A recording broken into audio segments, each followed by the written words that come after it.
مفتی صاحب آپ بھی تو داماد ہیں، داماد کی تو بڑی عزت ہوتی ہے، داماد کے تو آگے پیچھے ساسیں گھومتی ہیں، آج میرا داماد آئے گا میں اے پکاواں گی، میں اے میرے داماد نو اے پسند ہے.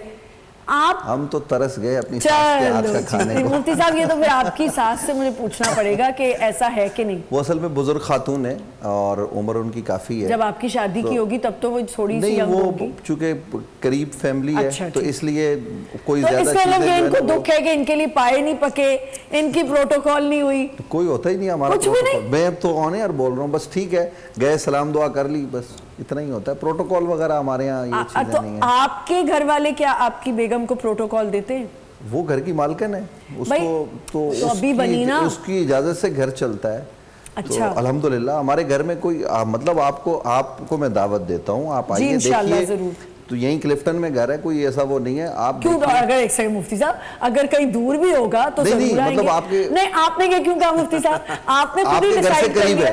آپ کے گھر سے قریب ہے. ہو سکتا ہے میں کلفٹن میں نہ رہتی ہوں، ہو سکتا ہے میں پی سی ایچ ایس میں رہتی ہوں. اصل میں آپ کا گھر دیکھا ہے نا میں نے پچھلی دن میں، تو اس لیے میں عرض کر رہا ہوں. کیونکہ لاسٹ ٹائم مفتی صاحب میرے ساتھ گاڑی میں تھے، ہو سکتا ہے، لیکن مفتی صاحب آپ ابھی کریکٹ کریں، آپ کہیں بھی دنیا میں رہتے ہوں گے ہم ضرور آئیں گے. نہیں بالکل بالکل، میں آن ایئر دعوت دے رہا ہوں کہ آپ آئیے دیکھیے ہمارے گھر. آپ ریڈی ہیں چلنے کے لیے؟ ہم چلیں گے. میں بالکل آپ کے پوچھئے کہ بھئی کس طریقے سے ہم پیش آتے ہیں. ہم نے آج تک اپنے گھر میں یعنی اپنی مرضی کا کبھی یہ نہیں کہا کہ آپ یہ بناؤ، جو آپ بنائیں ہم کھا لیں گے، کوئی مطلب ہمیں وہ ایشو نہیں ہے. بچوں کا معاملات ہیں تو وہ ہم مل کے ڈیسائیڈ کر لیتے ہیں کہ یہ کرنا ہے. باقی آپ عورت کو اختیار دیں.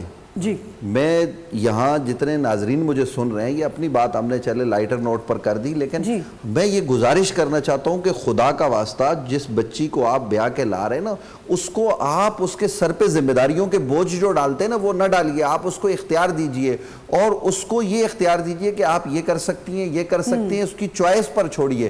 پھر دیکھیے کہ آپ کا گھر جنت بنتا ہے یا نہیں بنتا. کچھ چیزیں ایسی ہوتی ہیں، یعنی کچھ لوگ یہ کہتے ہیں جی ہم نے شریعت کا نفاذ کرنا ہے. بالکل کیجئے، لیکن شریعت نے کب یہ کہا کہ آپ عورت کو خادمہ بنا دیں، غلام بنا دیں؟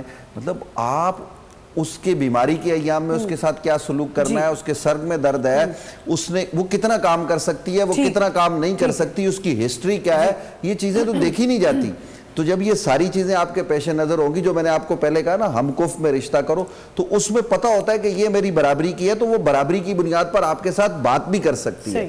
تو یہ چیزیں خدا را اپنے گھروں میں داخل کیجئے، اور جب یہ داخل کریں گے تو پھر آپ کے گھر کا نظام چلے گا. یہ تو آپ نے بڑا اچھا ایکسپلین کر دیا.